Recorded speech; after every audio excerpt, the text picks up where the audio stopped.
we will be recording this call so that way members and allies who aren't able to attend tonight is able to watch it later on. So be mindful of that. If you don't want to be recorded, you could leave your camera off, but thank you. So to get started tonight, we're going to briefly hop into some membership announcements. As y'all know, we like to highlight our members who are official new members, as well as folks who complete orientation, and give a brief update. So this month, our official new members are Denise C, Sharon M, and Adam C.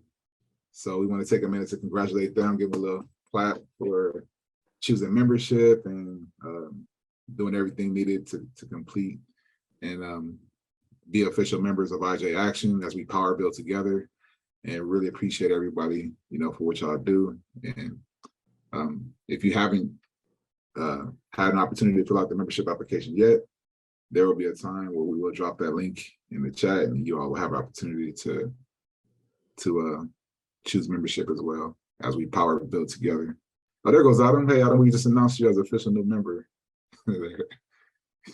and so also too, we want to highlight our members that are complete orientation, because once you fill out your membership application and get that process started, when you complete orientation, you become and you also to attend, sign a membership pledge and agree to attend not to miss more than 3 member meetings a year, you become an official active member. And so active members have a couple extra privileges and caveats to being an active member. So we want to briefly highlight or talk about orientation. So this past month, I had to cancel orientation because I was sick, so I took a couple of days off. And I want to let y'all know that if you've already completed orientation or the application process, to email me, j@IJAction, and I'll be happy to email you the link to RSVP for orientation next month, because it will resume next month. So I apologize for those that was inconvenienced because of the counseling this month, and orientation is on the first Tuesday of each month. Okay, cool. So also too, we want to have some transparency and let y'all know about the money that's being collected for member dues for those who are able to donate and who choose to donate. And so this past month, for the last 30 days, we collected $142 in membership donations. So we want to thank y'all for that. And also too, just remember that donations is based on capacity. So if you have the capacity to donate monetarily, we appreciate it. If you don't, it's completely fine. So we want to highlight that and let y'all know that that's, how we able to, print supplies, member shirts and equipment and stuff like that, along with fundraising. So we really appreciate that. And with that being said, I'm going to go into a brief overview of our membership structure and what that looks like. And so I'll share my screen briefly. If I can, because for some reason.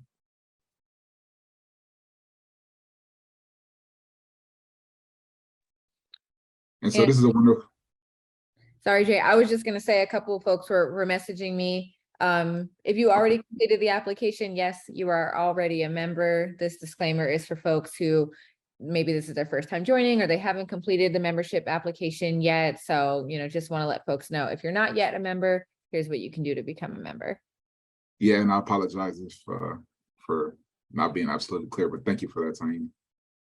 So here's a wonderful visual that was produced by our communications team, and it just gives you a basic visual of our 2 membership structures. So we have supportive members, and supportive members are people who complete their application, pay their annual member dues, they participate in meetings and committees when possible. And then we also have active members. Active members have completed the application, paid their annual dues, completed new member orientation, they commit to attending journal meetings, they sign up for at least 1 committee, and sign our member pledge. And so, of course, we would like everyone to be active members. However, we understand that some people have different capacities, working full-time school and everything else like that. But also, they still want to be a part and still contribute. And that's why we have developed 2 different types of membership. And so we just want to highlight that and let y'all know that we are being mindful and we appreciate your commitment to abolishing marginalization. So I'll stop the share right there.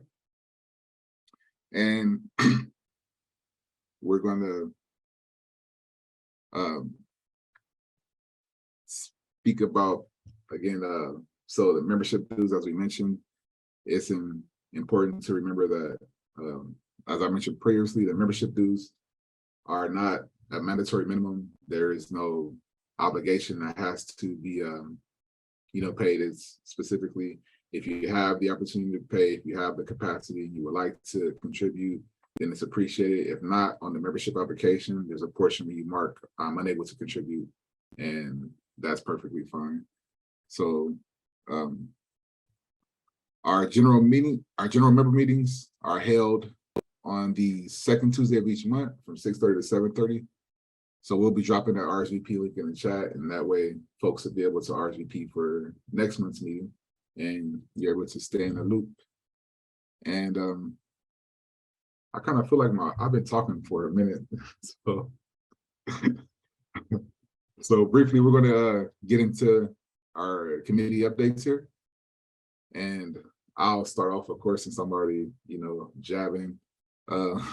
I'm going to be talking about the Membership and Outreach Committee to kick things off, because I am the chair of the Membership and Outreach Committee. And Membership and Outreach Committee is in charge of member recruitment, policy actions, community engagement for elections, outreach efforts, and also helping with the get out to vote and voter registration outreach efforts. So our as a part of the Membership and Outreach Committee, we're basically tasked with a lot of the engagements, helping with the voter guide distribution, entering transitional homes, tabling at events when possible and sanctioned by IJ Action. Also, maybe asked if you have capacity to do other small tasks. And so that's what our responsibility is. That's what we're tasked with. And our meeting days for Membership and Outreach Committee is the third Tuesday of each month from 6:30 to 7:30. And we also will drop that link in the chat for folks who are members and who would like to RSVP to attend that meeting, or you could email me privately and I'll be sure to get that RSVP link out to you, or even message me. I'll take your name down and email you, make sure we get you there. And so, like I said, for any information regarding Membership and Outreach, feel free to email me. My email is jay@ijaction.org. And with that, I'll go ahead and kick it to Emiliano, our amazing communications director, the one who put together that beautiful visual and a lot of other artwork that you've seen. I don't know what happened to him, Jay. I don't see him on here. Oh my, look at me. I'm messing up. No, okay, well then in that case, I can kick it to him.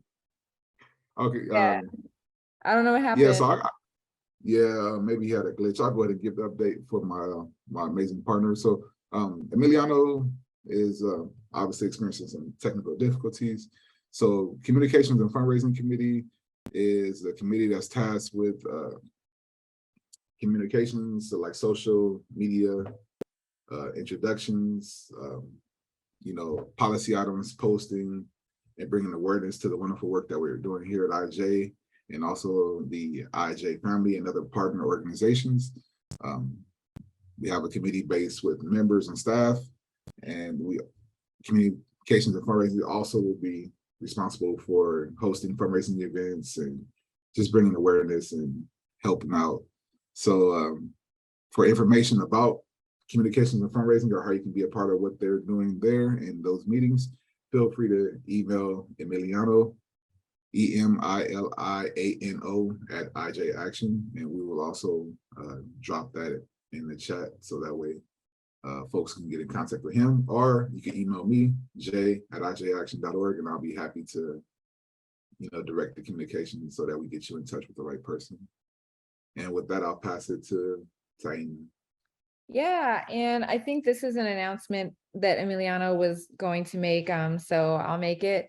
Some folks might know already, but the member shirts are in, so I am wearing one. So if you are officially a member of Initiate Justice, you may have already received your shirt, or Jay is going to be sending it to you very soon. So he'll be sending out an email to check your mailing address and make sure that everything is correct, but you will be getting your member shirt and an IJ action. Yes, MJ got hers already. I know Adam got his. So if you are already a member, Jay is going to be reaching out to you. But if you're not a member yet, that's okay. You can sign up and then you will officially get your member shirt. So yeah, Jay is coming in the mail tomorrow, man. It's coming in the mail tomorrow. You're gonna get yours tomorrow. But yeah, thank you all so much for indulging us. I think I'll go ahead and transition us to the main part of the meeting this evening, which is our endorsement process. So give me a sec. I'm gonna go ahead and share my screen here. All right. So for folks who have, been part of IJ action from the beginning, or even not from the beginning, you're probably aware that we have been talking about our process of endorsing candidates for a while now. We did a lot of work in the primary election, but we weren't ready to endorse candidates yet. But now for the general election, like we are finally ready to do this. So I'm excited to share that we have got our ducks in a row for the most part. And we are, we've put together like a formal process of what this is going to look like. So this evening, I'm gonna, just walk you all through what we have decided to do for this general election to let everybody know like how y'all can be involved, especially if you are a member of Initiate Justice Action. You will have the opportunity to vote in our candidate endorsement process. Yeah, and I think the way that I'm going to do this presentation is definitely feel free to interrupt at any point. Probably the easiest way for me to see is if you like digitally raise your hand. If you go to, I think, reactions and then raise hand, your screen will pop up on my screen and I'll see that you have a question and I can call on you. Or if you just want to unmute and interrupt me and hop in, that is also fine. I understand that folks might not have like any experience in doing candidate endorsement work unless you've already been part of like a political party, something like that. So a lot of this is probably going to be a little bit confusing, not make a lot of sense. So if you don't understand anything at any point or want some clarification, please do not hesitate to interrupt me. I'm happy to answer any and all questions. And that being said, let me hop on in. And hi, Marianne.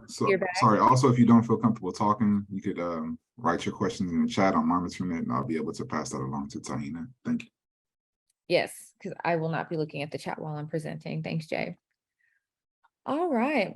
So, I just want to start with an overview because I know that we do have some folks here, but this is their first time joining an IJ action meeting. So, just to go over our mission, the mission of Initiate Justice Action is to mobilize the power of people who are impacted by incarceration to advance progressive policies in California.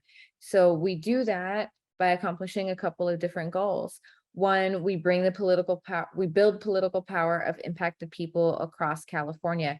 How do we do that? We do that by ensuring that people who are impacted by incarceration know about their right to vote, are engaged in the voting process, have an informed vote, and are in communication with their elected officials. We want to make sure that system impacted folks are consistently having their voices heard when it comes to electoral politics. The second goal is to advance progressive policies in California guided by our abolitionist principles. So that will look like working on various pieces of legislation and ballot measures in the future that will help bring people home from prison and make our community safer.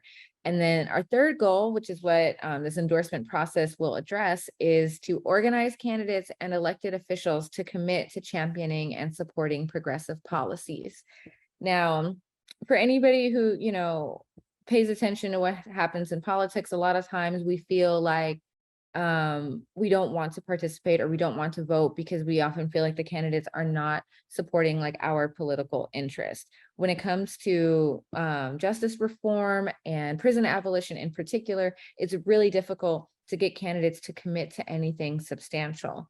There's a lot of reasons for that. And one of the reasons is they feel like they want to win elections, right? And they might feel that it's more difficult for them to win an election if they take a really courageous view on prison abolition. If they start to advance really progressive policies, then they might not be able to get elected moving forward.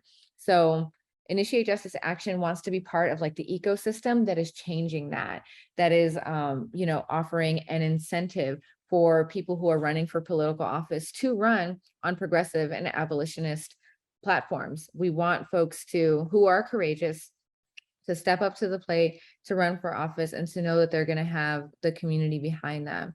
So one of the many ways that we can do that is to formally endorse candidates who are running for office. And that is what I'm going to be going over today. So IJ Action, as I said, is officially going to be endorsing candidates for the November general election. And we're going to have two entities who are really responsible for moving these endorsements forward. The first of which is the Endorsement Committee. And I want to state that previously we've been calling this the Political Action Committee. We decided to change the name and to make it a little bit more specific so that it's not confused with a PAC, which is like a funding entity. We want to be very clear that this committee is working towards our candidate endorsements and the strategy around which campaigns we're working on.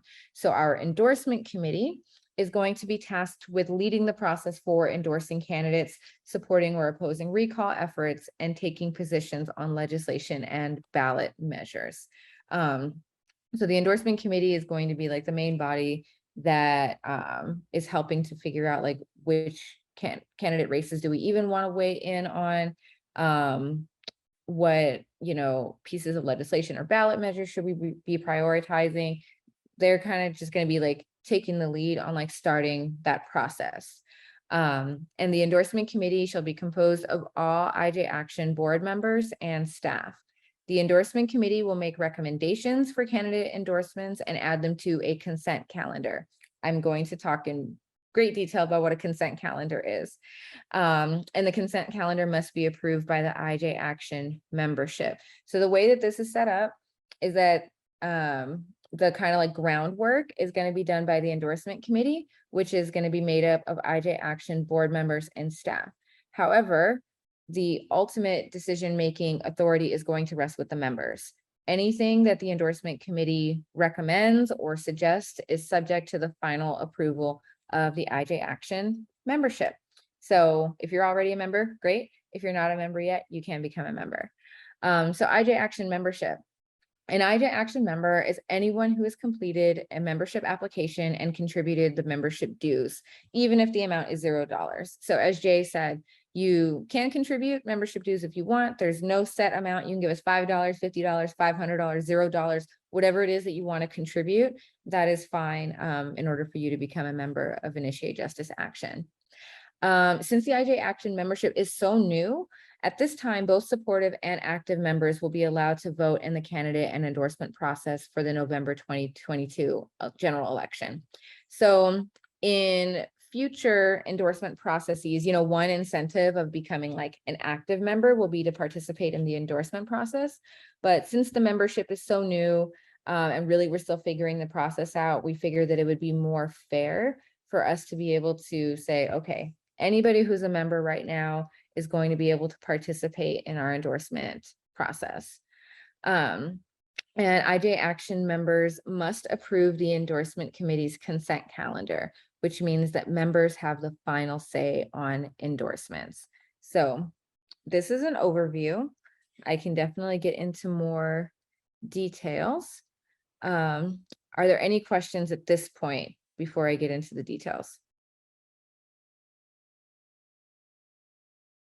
All right.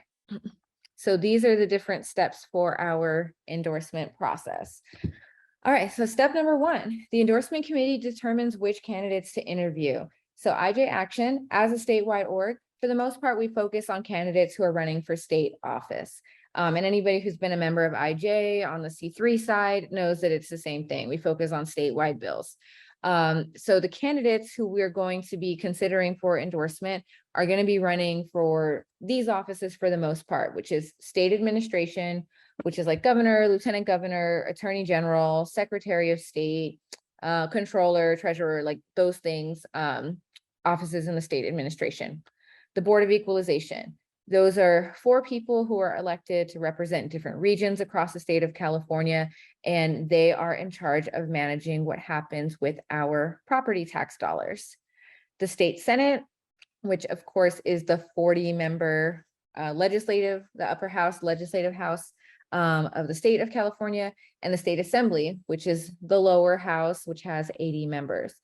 We are open to considering endorsements for other office on a case-by-case basis, and those will come at the recommendations of board members, staff, and any IJ members. So if you're like, hey, you know what, there's this race in Kern County that I think is really important and IJ should weigh in on it, you can definitely reach out to us and let us know. Same with ballot measures and things like that. I know a couple of folks have already sent me emails around things they want us to look at. So if there's anything outside of like this regular scope of work that you think IJ Action should be paying attention to, please feel free to contact us and let us know.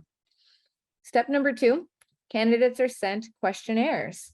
So if you've been part of an endorsement process before, you know that this is how it typically goes. The endorsement committee will develop a questionnaire, or in this case, we already have developed a questionnaire that has many questions asking about a candidate's public safety platform. Do they support the repeal of 3 strikes? How do they feel about making things retroactive? Are they accepting money from law enforcement? The questionnaire will have some really hard-hitting questions to get to the root around their views on the issues that we care about. So the questionnaires are developed and then sent to all of the candidates we are considering endorsing. Oh, and one thing that I should mention back to step number 1, even though we're looking at all of these state offices, we're not going to send a questionnaire to every single person running for those offices. There might be some people who either we know we would never endorse them because their politics are not in alignment with ours, so we wouldn't waste our time. Or B, maybe they're like already a really well-established candidate, or maybe they're running unopposed and they wouldn't necessarily need our support. So we want to just like reach out to the races that are a little bit more strategic for us, like being such a small organization. So where we are in the process now, we have sent questionnaires to, I think, about 40 candidates running for these different offices, and we're waiting to hear back now. And then step number 3 is candidates are interviewed. This is the fun part. So any candidate who completes a questionnaire is also invited to be interviewed by Initiate Justice Action Endorsement Committee and membership. So interviews will be scheduled during the evenings and weekends so that as many members as possible can participate. Members may submit questions ahead of time in writing, but only endorsement committee members will facilitate and ask questions during the interviews. That's mostly just so that we can keep things, very clean and strategic. Want to make sure that we stay on track with the candidate interviews. But yes, anybody who is a member of IJ Action is invited to join those interviews and can listen in. Step number 4 is the endorsement committee votes to establish a consent calendar. So after we do all of the endorsement interviews, which will likely take a couple of weeks, the endorsement committee will meet. And again, the endorsement committee is IJ Action board and staff. They'll meet in a closed session and they'll vote to place candidates on a consent calendar for recommendation for endorsement. So what that looks like is, we'll say, hey, I know that we interviewed these 2 people running for this race, think this person's politics are more in alignment with ours. We think that we should endorse this candidate. Or if we only interviewed 1 person in a certain race, we can decide if we want to endorse them or not. We don't have to endorse in every single race. So the endorsement committee will make recommendations for, how we think we should endorse, and then we'll place them on a consent calendar, it's a fancy word for it, just a list. It's a list of our recommendations. And then the list will be submitted to all IJ Action members in writing so that everybody can see what the consent calendar is, what the recommendations are, so they can consider their views on that as well. And Megan, I see your hand up. Go ahead. Yeah, I've got a question. So let's say you come across a candidate that does hold to the same values, but that honestly their response is they would like to be able to stay in alignment with that, but that their particular area had a heavy amount of people that signed up to recall Gascon or something, you know, and they know that if they were to talk, you know, if they were to talk out what they would like to be able to do, that they would not be able to win, let's say, in that area, at least at this time, because they're too new or something. I mean, which is a very realistic thing right now. How are we gonna, you know, how would you honestly tell them? Because the truth is, at this point in time, that might be a very real thing. Like, they might be in alignment with us, but for them to win, they may not be able to say that to their constituents at this point. Yeah, that's a really great point. And I don't think that there's a blanket answer to that. I think that we're going to have to take a lot of things into consideration with each candidate. One thing to consider is viability. So do we think that this candidate, you know, has like a real chance of winning in their district? Have they raised money? Do they have a good campaign strategy? These are also questions that we would be asking them during the interview process. But if there is a candidate who, you know, we can see that they're pretty much in alignment with us and they're running in a tough district, and it seems like it would be a good move strategically, like for us to come out and support them, then I'm sure that that's something that we would recommend. But again, you know, I can speak for myself and, you know, how I think other folks would vote, but these are things that we should all be taking into consideration, people who are on the endorsement committee, as well as IJ Action members in general, when you all are making your votes as well. So yeah, we have kind of like a very rough guideline for what the criteria is, but we don't want to have it to be too strict because we really don't know what we're going to encounter in talking to all of these candidates. So we want to make sure that, you know, we're just making the best decisions that we can. Thanks, Megan. Crash, I see your hand up.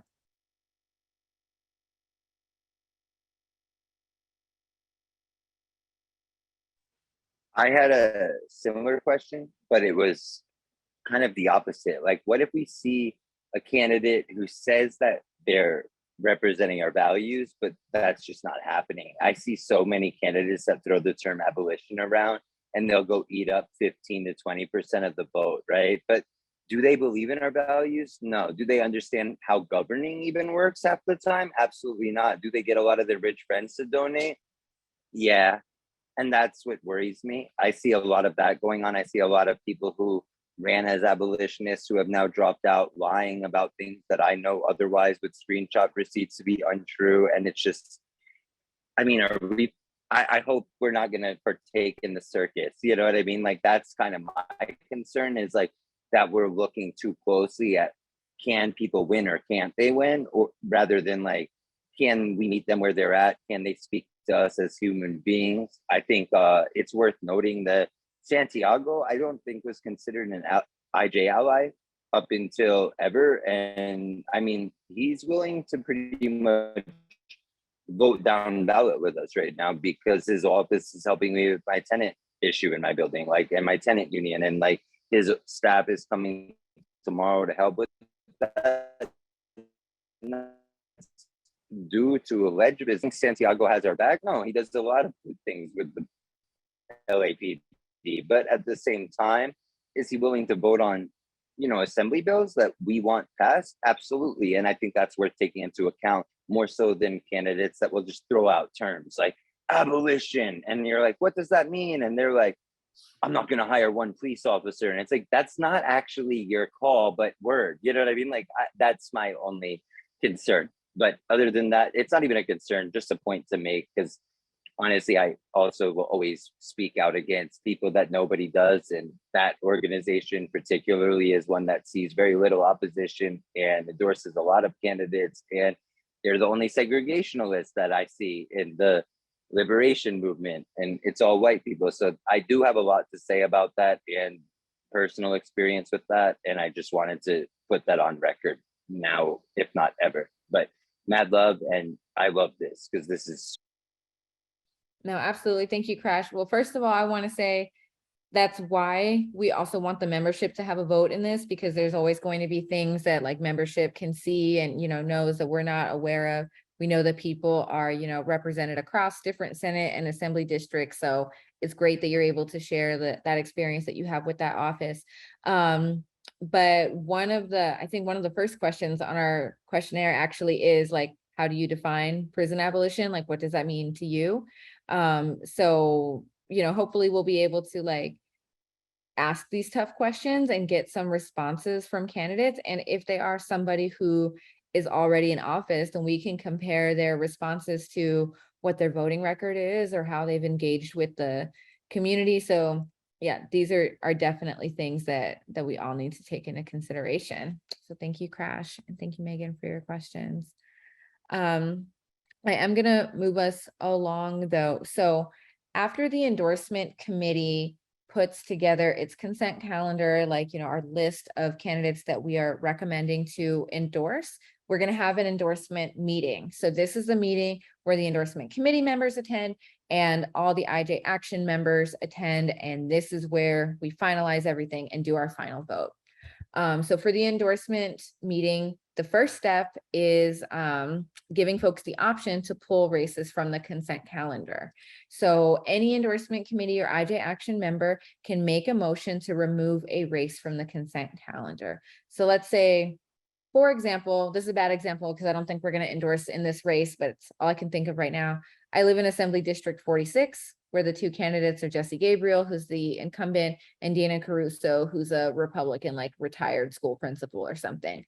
So let's say IJ Action made an endorsement for Jesse Gabriel, and a member was like, actually, I think that we should endorse Dana Caruso. This is a bad example, but then any person, a member or a member of the endorsement committee can make a motion to say, I want to pull Assembly District 46 from the consent calendar.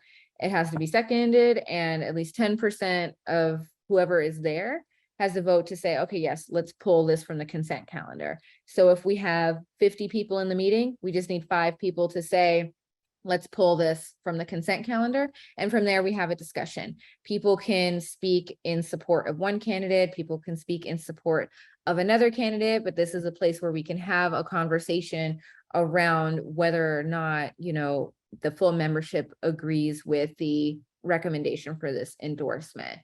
And then after we have the conversation, we'll do an anonymous poll, and a candidate has to receive 50% plus 1 of the vote to secure the endorsement. So in that example, between Jesse Gabriel and Dana Caruso, whichever candidate gets a majority of the votes, that's the candidate that we will end up endorsing. So the membership does have the opportunity to pull things from the consent calendar to say, this is something that we don't agree with, or it doesn't even necessarily have to be that the membership doesn't agree with the recommendation. If they just want to have like a more like vigorous debate about, the different candidates that we're looking at, then that's fine. You could also say like, hey, there's only one candidate that we looked at in this race, and I want to pull it because I don't think that we should endorse that candidate at all. Or if there was one candidate we interviewed in a race and the endorsement committee made no recommendation saying, actually, I don't think we should endorse anybody in this race, you can pull that item and make the case for why you should endorse that candidate. So during the endorsement meeting, the first line of motions that we can make are to pull items that from the consent calendar that the endorsement committee put together. So once we vote on all of the issues that have been pulled from the consent calendar, then we can move to the next step, because most likely there's going to be some items that were not pulled from the consent calendar, where it's like pretty clear, everybody understands or agrees on those issues. I should say, we don't need to pull anything from the consent calendar, and then we just vote on the consent calendar.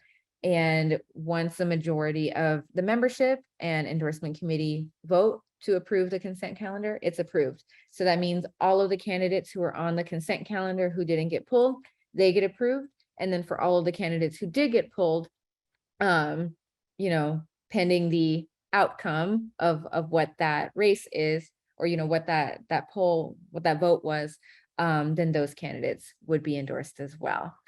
So yay, in theory, this is gonna work pretty smoothly. I should say I'm part of a Democratic club where we do this, and there's no orientation and no explanation of things, and yet somehow it still moves forward. So I have faith in us and our team, because I think that we're all smart and passionate, and this process will work. So then the next step is the endorsements are announced. So we'll notify the candidates about our decision, you know, whether or not we decided to endorse them. Then we'll announce it on our social media platforms, and endorsed candidates will also appear in our voter guide. And then the last step is that IJ Action will share any opportunities to support endorsed candidates. So that's usually something that comes along within an endorsement. You know, what does that mean to a candidate to get an endorsement? Like, it's great if you're, you know, telling your members in your base to vote for this person, but they probably, you know, would want something a little bit like more tangible as well, to build like a good faith relationship with us. So any opportunity that comes up to volunteer for our endorsed candidates campaigns, we will share those with the membership. And the one thing that I did not write here anywhere, because I couldn't figure out where to put it, is another way that IJ Action will be supporting candidates and discussing in our endorsement process is whether or not to provide campaign contributions to a candidate that we decide to endorse. We have raised a little bit of money that we are allowed to use for candidate contributions. There's like very specific rules around what kind of funds you can use for this and what kind of funds you can't. So we have raised a little bit of money, and it is something that we would like to do to contribute, if anything, like a small amount of money to the candidates who we decide to endorse. Because more than anything, like, we want to show these candidates, like, look, you don't need to just be listening to the cops. You don't need to just be listening to the DAs. Like, here is an abolitionist organization that is made up of system impacted people and allies. And we have the knowledge, we have the base and the membership, and we also have the funds to support your campaign if you're a qualified candidate. So we want to, you know, put on the pressure. And hopefully, you know, moving forward, we'll start to see like more and more abolitionist organizations doing something similar to kind of like shift the dynamic. But before I move on, I know that was a lot, and the process, like, you know, can be a little bit difficult to understand. I did my best to break it down, but are there any questions?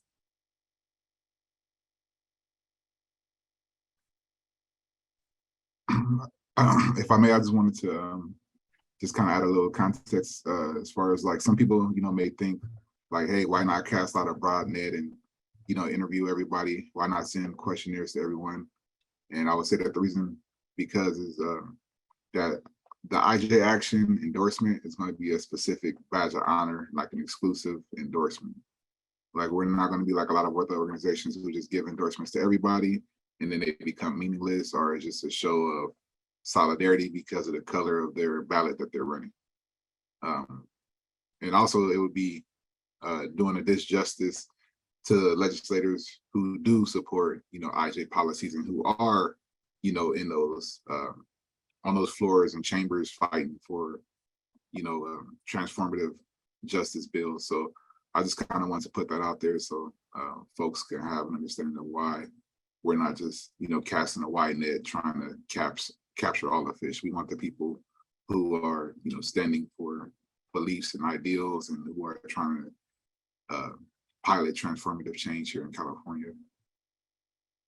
Yes, and something that I should add to offer just like a little bit like more context and transparency is these ideas like didn't just come from like the board members. We also brought on a consultant who is a directly impacted Black woman who has lots of experience working on campaigns. We also consulted with somebody who runs the ACLU of Northern California and has been doing like ballot and candidate work for like 25 years. So yeah, this process has been vetted by, people who know what they're doing much more than we do. But I will say that this is I don't want to use the word like experimental, right? But I should say like willing, we are open to change. This is our first time doing this. I don't think a lot of organizations like ours engage in processes like these. So if at any point in the process, like members have feedback for us, thoughts on how we could do it better, or things, that we think are really great and we should lean into more, we probably will do like a formal evaluation like after the election. So please know that, anything, we are open to learning from this experience. So please keep that in mind. So next I am going to move into our timeline, because all of that is like, the process and how it's going, but it's happening now, right? So here's where we are in the process. So as I mentioned earlier, the candidate questionnaires have already been sent out, and the deadline for candidates to submit their questionnaires back to us is Friday, August 12th. And between Monday, August 15th and Tuesday, August 30th, so just a period of just over 2 weeks, that is when we are going to be doing the candidate interviews. So again, those are going to be led by the endorsement committee, which means we'll be the ones like scheduling them, like developing the questions, putting the Zoom together and all of that stuff. But all IJ Action members will be invited. So once they are scheduled, we will send invitations to anybody who is an IJ Action member. And you're welcome to join as many of them as you want. And once you see the schedule and you look at the candidates who we're interviewing, you can send us questions in writing and say, hey, I want to ask Alex Lee about X, Y, or Z. We're going to have like our own questions that we'll want to get to, but we'll, do our best to take the questions that folks submit into consideration, maybe try and work them into our own questions, so that everybody can feel heard. But as I mentioned, like in terms of the structure of the interview, we do want to keep it so that it's just endorsement committee members who are actually facilitating and asking the questions. But again, members are welcome to participate, to listen in. Oh, I didn't mention this. We'll also be sharing the questionnaire responses with members as well. But we will ask that you keep those confidential. Please don't go sharing them with your friends, family. Don't go posting nothing on social media like, oh, so-and-so said this in their questionnaire. This is confidential for the purposes of our endorsement process. And then Wednesday, August 31st is when the endorsement committee is going to meet to establish the consent calendar. So this will be the closed session where the endorsement committee puts together our recommendations in the form of a consent calendar. And then we'll send it out to folks. And then the next day, the next evening, and we can go ahead and calendar this now. The endorsement meeting will take place on Thursday, September 1st, the same time, 6:30 p.m. I can send out like what we'll probably do is send out a calendar invite as early as possible to all of the members, because this is the important meeting that you want to be at. And the endorsement meeting is where you will have the opportunity to vote to either pull items from the consent calendar, to discuss items on the consent calendar, and then approve the remaining items on the consent calendar, which will make our endorsements final. Yay. And then Friday, September 2nd, our candidate endorsements will be announced. We wanted to do this as soon as possible. You have more of an impact, when you start to throw your political weight around early on in the electoral process. And don't forget, our voter guide is coming out October 10th. So we wanted to have like all the endorsements and everything like completely finalized before we put out our endorsement guide. So yeah, that is the timeline. Thank you for building power with us. Are there any questions, thoughts, concerns, feedback? Also, if there's anything that you don't want to discuss here, you can also email me. I can drop my email here. Hey, Tanya, so Amy has a question in the chat is, have we gotten any of the questionnaires back? I haven't seen any of them yet. I'm not sure. So I think I told y'all we were working with a consultant I think they're submitting the responses directly to May Gates, our consultant. So I haven't seen any of the responses yet, but I did see quite a few candidates respond saying, you know, thanks for sending the questionnaire. We will fill it out before the deadline. And then also they're raving in the chat about the fire photo from You the know, photo shoot. I had to get Emiliano's permission to put this photo. He wanted to like keep some of these photos secret, but I was like, nah, bro, like we need to show off your photography skills and show off these shirts because they're fire. I know these aren't the shirts Jay wanted. Jay wanted the other shirts, but you know, but they look good. Andy, do I see your hand up? Wow, just throw me under the bus, huh? I love this shirt. It's amazing. I just I haven't love got this my picture because Adam looks like me, or I look like Adam. Y'all do look like each other right there. No, but so last time was my first time voting, so I'm still like, this process is still something big for me. If when we do get these candidates, I don't know if we could do like, I don't know if people are in the same area and get togethers to vote, because it's still like a process for me, kind of really anxious. And I had the person from Restorative Justice from the college that I go with me, and it was very overwhelming to do it, because even after it, I couldn't believe that I was doing it. I couldn't believe, and everybody back home was like, how are you able to vote?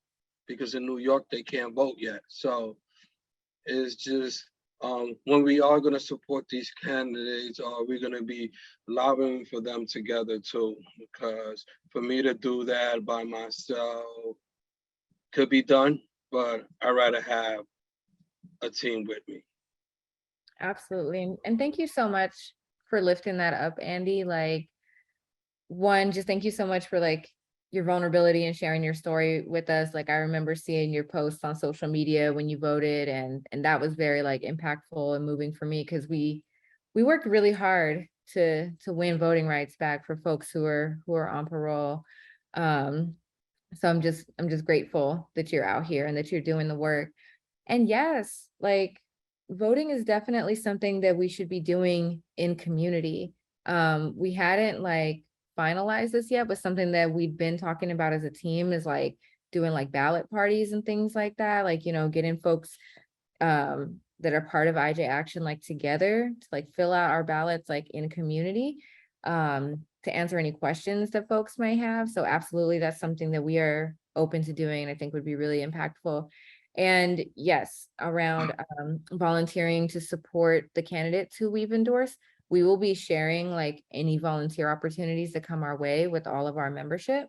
And if that's something that you are interested in doing, like we can definitely like connect and do it together.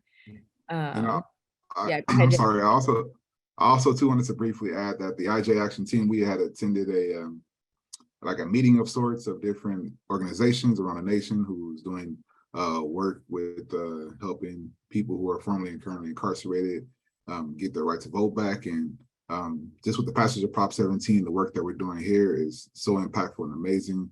Just like what Andy was speaking about, one brother spoke about how the government works in Rhode Island, where if you're banned from voting federally, you're basically banned from all elections, because you have to, like, the federal candidates is the ones who appoint all of the candidates below.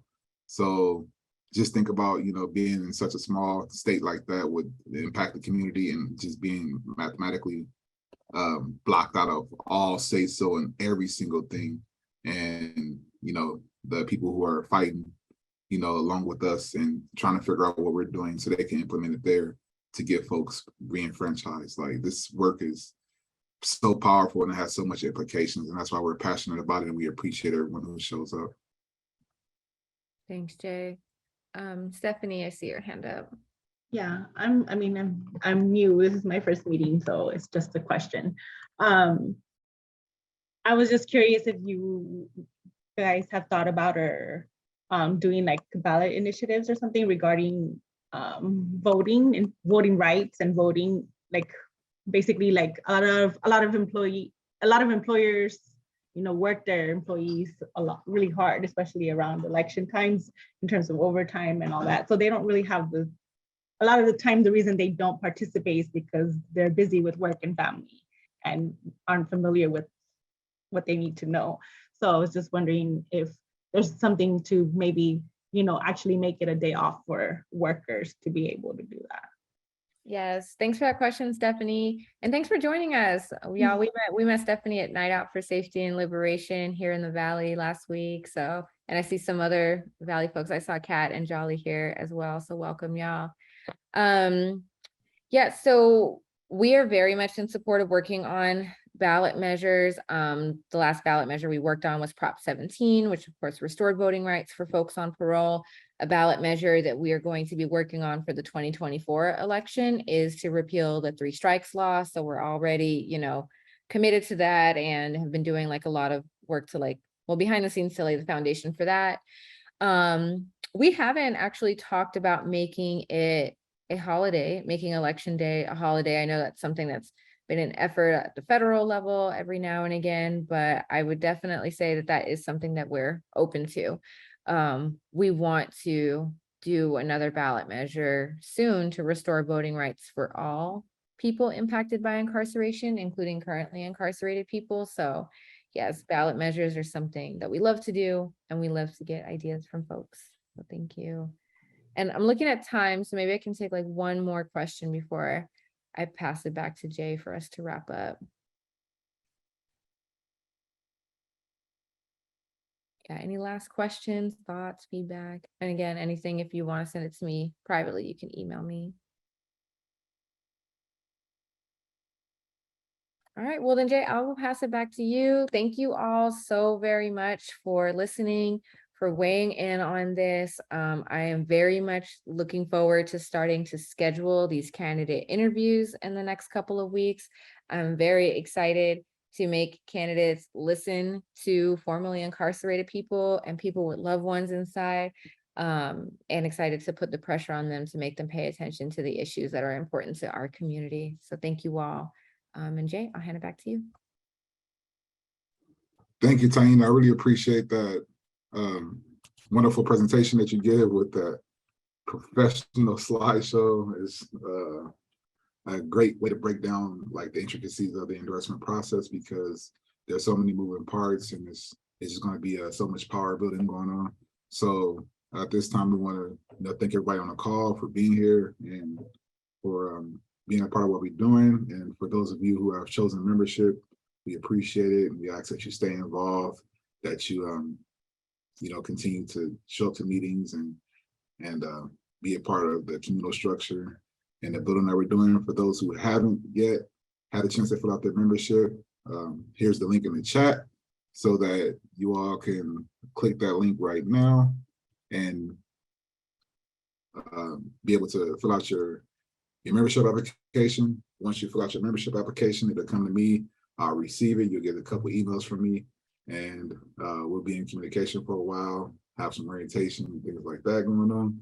And the whole time we'll be building power and growing this organization to, where it's going to be at finally, and that's with the abolition of carceral state. Also, too, while we have this opportunity, I'm going to take the time to drop this link right here in the chat. And that link is to register for our next general member meeting, which is September 13th from 6:30 to 7:30, which is the second Tuesday of the month. So if y'all could please RSVP for that now, that way it's in your calendars and you block that time off, we'd appreciate it. But other than that, I just want to say. Oh, I'm sorry. Before you close, I just want to say I have an announcement that I forgot. Okay. Sorry, y'all. So I just got some information today around a rally that's happening in support of George Gascon's reform policies next Wednesday, August 17th at the SEIU 2015 building on Beverly. I will be in attendance and I'll be speaking along with other community organizers and leaders like Aunices Hernandez, who just got elected to City Council District 1. And then other labor leaders from SEIU and Unite Here. August 17th is also the deadline by which we'll find out if the effort to recall George Gascon will qualify or not. It can be announced any day now, but it'll be between now and August 17th. So on the 17th, there's going to be a rally, and anybody who's in LA who would like to attend is welcome to attend. So I'm going to send an email to the membership to invite folks to show up. If you're going to be there, let me know. I could probably bring your membership shirt for you there. But yes, please keep an eye out, and I will send that email. Andy, go ahead. Jay, when you hit the registration on the link that you put, it says for August 9.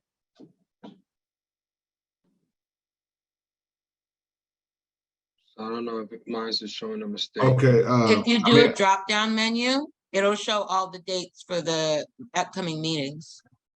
So where there's the date, there's a drop-down, you just push it, and then you should show the dates.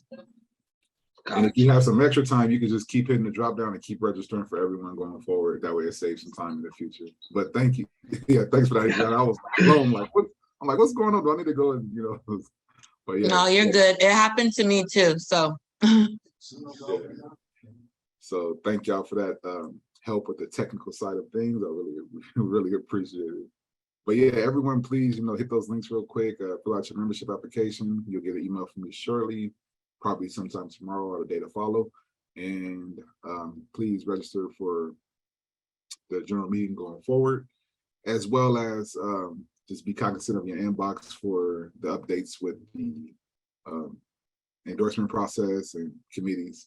And one thing before we close, like, we do our best to coordinate with other like-minded organizations as far as our meetings, so things shouldn't conflict. If they do and you can't make it or you have trouble, we understand, but we need this involvement here, so that way we show a strong membership to these candidates and they work harder and fight harder for our bills to pass, so that way we could bring people home. So thank y'all, we appreciate it. And I believe that concludes the general mirror meeting for August 2022.